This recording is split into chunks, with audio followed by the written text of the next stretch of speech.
Hi hello வணக்கம். இது உங்கள் சிவி ஜோன். சொல்லாரம் எப்படி இருக்கீங்க? இப்போ பற்றி நான் கமருதீன் விஜய் பார்வதி விஷயத்தில் வந்து சரியான ஒரு முடிவு எடுத்திருக்காப்புல. அதை பற்றி பேசலாம். அதுக்கு முன்னாடி பார்க்குற எல்லாரும் நம்மளோட சேனலை சப்ஸ்கிரைப் பண்ணி பாருங்கள், லைக் பண்ணுங்கள், கமெண்ட் பண்ணுங்கள், ஷேர் பண்ணுங்கள். இப்போ வாங்க அந்த வீடியோக்குள்ளே போகலாம். கமருதீன் முடிவு பண்ணியிருப்பார். ஏன்னா கமருதீனுக்கு வந்து டோஸ் விழுந்த அடியை விட விஜய் பார்வதிக்கு அதிகமாக அடி விழுந்துச்சு. இன்னொரு பக்கம் ஆர்ஆர் பயங்கரமாக பாராட்டுறாங்க. கொஞ்சம் நெஞ்சம் கிடையாது, பயங்கரமாக.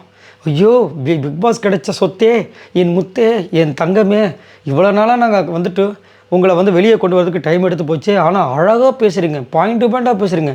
நீங்கள் பேசுறதுனால தான் இந்த பிரச்சனையே ஒரு முடிவுக்கு வந்துச்சு. என்னென்னமோ நம்மளுக்கே ஷாக் ஆகுது. ஒரு வாட்டி கிள்ளி பார்த்துக்கிட்டு வலிக்குது, என்னையா நடக்குது, என்ன அப்படி அவங்க பெருசாக போனாங்க. ஆக்சுவலாக இப்போ பேசி அவங்க அப்ரிசியேஷன் வாங்கினது திவ்யாவால். அவங்க சைலண்டாக தான் இருந்தாங்க. திவ்யா நான் கேட்டிருப்பேன் அப்படின்னு சொல்லியிருப்பாங்க. ஐயோ இவங்க வேறு சொல்லிட்டாங்க, சரி கேட்டுறோன்னு சொல்லிட்டு கேட்டாங்க, பாராட்டுகள். இப்போ திவ்யா சொல்லலாம் சைலண்டாக இருந்திருப்பாங்க. இப்போ எப்படியோ வாரம் பாராட்டு வாங்கிட்டாங்க. இப்போ கமருதீன் யோசிப்பார், டங் டங் டங், ஓகே விஜய் பார்வதி கைட்டி விட்டுட்டு ஸ்ட்ரைட்டாக அங்கே போயிடணும். ஏன்னா நைட்டே ஆரம்பிச்சிட்டாங்க. இது முடியுது, விஜய் பார்வதி அந்த இடத்துல இல்லை. எஃப்ஜே நீ சொல்கிறது கரெக்டு தான்டா, அந்த பொண்ணு தேவையில்லாமல் போட்டுச்சு. இது இந்த மேரேஜ் கேஸு, அதாவது அமித் வந்து மேரிடான ஆள், நான் வந்து மேரிட் ஆகாது, எங்கள் 2 பேரும் சேர்த்து வச்சு அவன் பேசியிருக்கான்னு சொல்லிட்டு ஒரு கேஸ் வந்துச்சு பார்த்தீங்களா.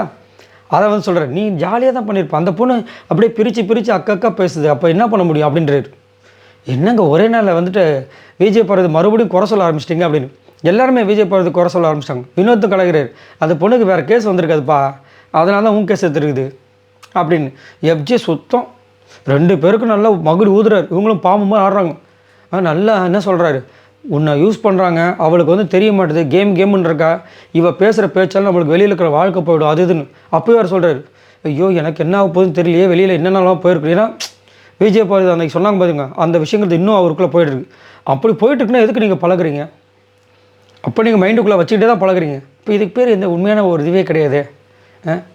அதாவது சந்தர்ப்பவாதி மாதிரி பண்ணுறாரு. ஏன் இப்போது நைட்டே வந்து சொல்லியிருப்பார், நைட்டு ஒரு பாட்டு வேறு பாடியிருப்பார் தனியாக போய்ட்டு, மரணம் என்னும் தூது வந்தது, அது மங்கை என்னும் வடிவில் வந்ததான்.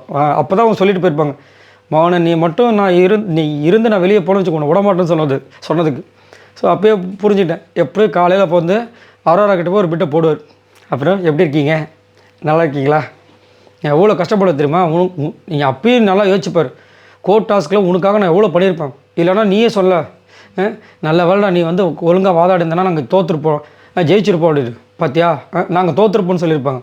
இது எவ்வளோ பண்ணியிருக்கீங்க, என்ன இப்போ நீ சண்டை போடுற பற்றியான்னு ஒரு பிட்டை போட்டாலும் முடிஞ்சு போச்சு. ஆர்ஆர் வந்து சரிடா விட்றா என்னை எஃப்ஜே கிட்ட சண்டை போட்டாங்க. இப்போ அவங்களுக்கு ஒரு ஆண் நண்பர் தேவைப்படுது. இதை வந்து இவர் கரெக்டாக யூஸ் பண்ணுறாரு. இதுதான் நடக்க போகுது. நல்லா, ஆனால் நல்ல முடிவு தான். ஏன்னா இது கமருதீனுக்கும் வந்து சேஃப்டியாக ஒரு பிரச்சனை இல்லாமல் ஒரு ஷேடாக ஒரு பாடம் விளாண்டு போயிடுவார். அதுக்கப்புறம் அவர் இருக்காரோ இல்லையோன்றதை மக்கள் முடிவு பண்ண போகிறாங்க. விஜய் பார்வதிக்கு இது ரொம்ப முக்கியமான ஒரு விஷயம். கமருதீன் இந்த மாதிரி அரோரா பக்கம் போயிட்டார்னா, அரோரா என்ன வேணாலும் பேசினாங்கன்னா அரோராவோட விஷயங்கள் எக்ஸ்போஸ் ஆகிடும், கமருதீனோட விஷயங்கள் எக்ஸ்போஸ் ஆகிடும். இங்கே வந்து விஜய் பார்வதியோட விஷயங்கள் சரன்னு போயிட்டுருக்கும், அவ்வளோதான். அது வந்து அவரோட கேம் நல்லதாக போதோ கெட்டதாக போதோ அவருடைய விஷயங்கள். சரிங்களா? சரி, இதை பற்றி உங்களோட கருத்துக்களை சொல்லுங்கள். கமருதீன் திடீர்னு ஒரு டக்குன்னு ஒரு அந்தர்பல்ட் அடிக்கிறாரு. இதை பற்றி என்ன நினைக்கிறீங்க? மறக்காமல் கமெண்ட்ஸ் பண்ணுங்கள். பாய் நண்பர்கள்.